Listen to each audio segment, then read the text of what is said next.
Before we begin, let me ask you something gently but boldly. What if the fear you've been wrestling with isn't a warning, but a doorway? What if the tightness in your chest, the hesitation in your voice, the pause before you choose yourself isn't a stop sign at all, but an invitation to freedom, knocking politely, waiting for you to open the door? If you're listening to this right now, chances are you're tired. Not the I need a nap kind of tired, the deep tired. The tired of holding it together, the tired of overthinking every decision. The tired of saying I'm fine when your soul knows that something inside you is ready to exhale. And I want you to know this right away. There is nothing wrong with you for feeling this way. Fear does not mean you are broken. Fear simply means you are human and you care. Many of us were taught very early to be careful, to be small, to not rock the boat, to not ask for too much, to not want too much. We learned to fear rejection, failure, judgment, abandonment. And over time, fear stopped being a moment and became a habit. It moved in, rearranged the furniture, and started telling us who we are allowed to be.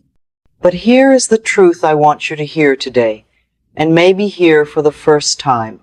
Fear is learned, and anything learned can be lovingly unlearned. Fear matters because it quietly runs the show. It chooses our words before we speak. It chooses our dreams before we dare to dream them. It decides what we go after and what we talk ourselves out of. And when fear is in charge, freedom feels like something reserved for other people. But freedom is not a personality trait. Freedom is a practice. It's something you allow, something you nurture, something you remember how to claim. Here's a simple way to understand what's been happening. Your mind's job is to protect you, not to make you happy. It scans for danger, even when danger no longer exists. So when you're about to grow, to change, to speak up, to love more openly, the mind panics a little and says, wait, this feels unfamiliar. And unfamiliar feels unsafe to the mind. But unfamiliar is where healing lives. Growth feels like fear before it feels like freedom. So instead of fighting fear, we're going to soften it. Instead of arguing with it, we're going to soothe it. Instead of letting it drive, we're going to thank it and choose love anyway. And this is where affirmations become powerful. Not as magic words you repeat perfectly, but as gentle reminders that re-educate the mind. Every affirmation is a choice to speak to yourself with kindness, a choice to install new beliefs where old fears used to live. Let's begin right here, right now. You don't need to do anything special, just listen. Let the words wash over you. Take what resonates, leave what doesn't. Your subconscious knows exactly what it needs. I am willing to release fear, one breath at a time. I choose thoughts that support me and set me free.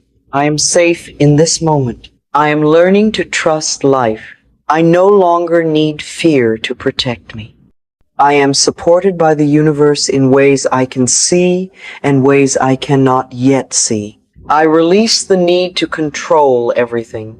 I allow life to flow through me with ease.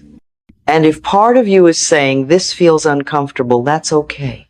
Healing often feels unfamiliar before it feels natural.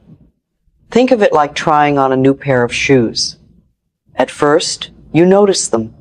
Later, you forget you're wearing them. Here's a simple practice you can use anytime fear shows up. Pause, place a hand on your chest, breathe slowly, and ask yourself, what would love choose right now? Not what fear would choose. Love. Even if the answer is something small, like resting, or saying no, or taking one tiny step forward. Now let's go deeper. Fear often says, what if it goes wrong? Freedom asks, what if it goes right? So we gently train the mind to ask better questions, and we answer them with affirmations. I choose to believe that things can work out for me. I am open to positive outcomes.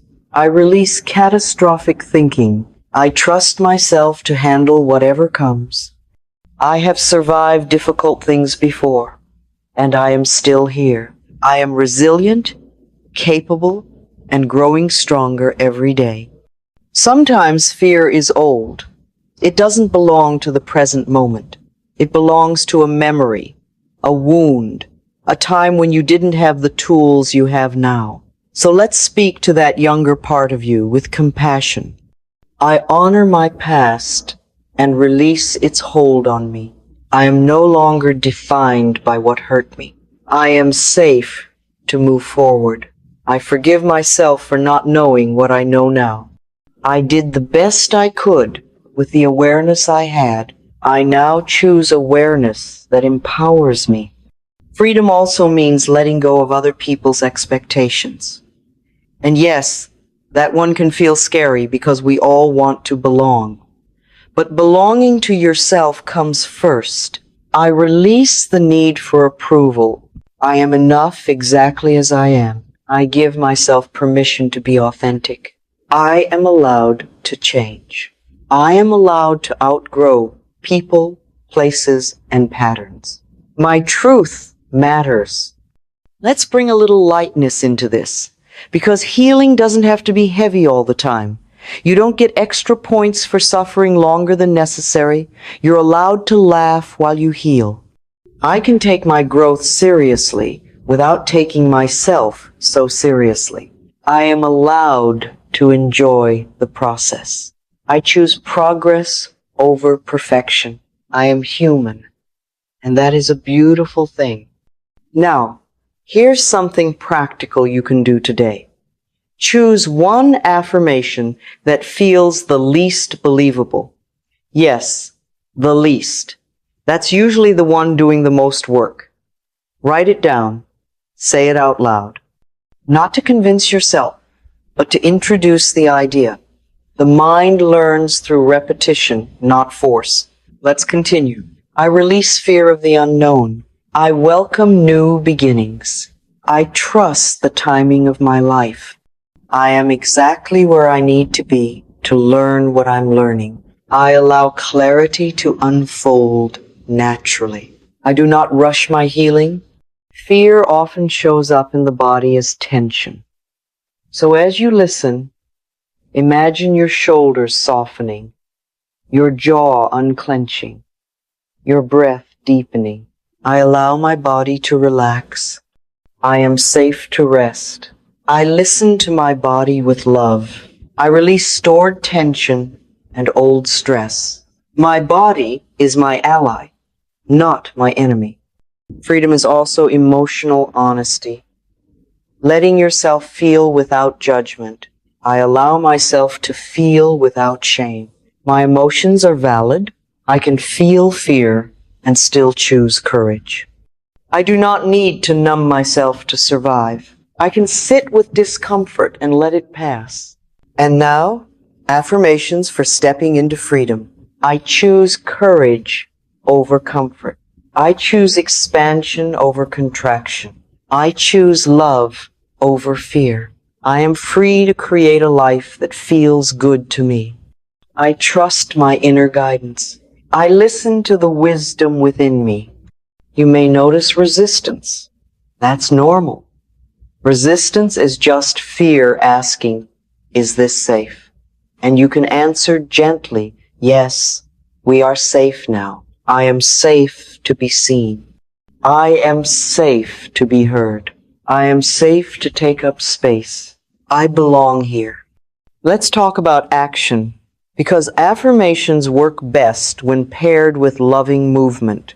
One small step, not a leap, a step. Send the message. Take the walk. Say the honest thing. Rest without guilt. Choose one thing today that feels like freedom. Even if it's tiny, I trust myself to take the next right step. I do not need the whole plan. I only need this moment. As we come toward the close of this time together, I want you to remember this. Freedom is not the absence of fear. Freedom is the willingness to live fully, even when fear whispers. And every time you choose a kinder thought, a braver breath, a more loving response, you are practicing freedom. I am proud of myself for showing up. I honor my willingness to grow. I celebrate every small victory. I am becoming more myself every day. If this spoke to you, do one thing right now. Choose one affirmation and repeat it 3 times. Or share in the comments the one that touched your heart. When you engage, you reinforce the new belief. And if you want more reminders like this, more moments of coming home to yourself, stay connected. This is not a one-time moment. This is a relationship with yourself, and it gets better the more you show up. I release fear. I embrace freedom. I choose love, and so it is.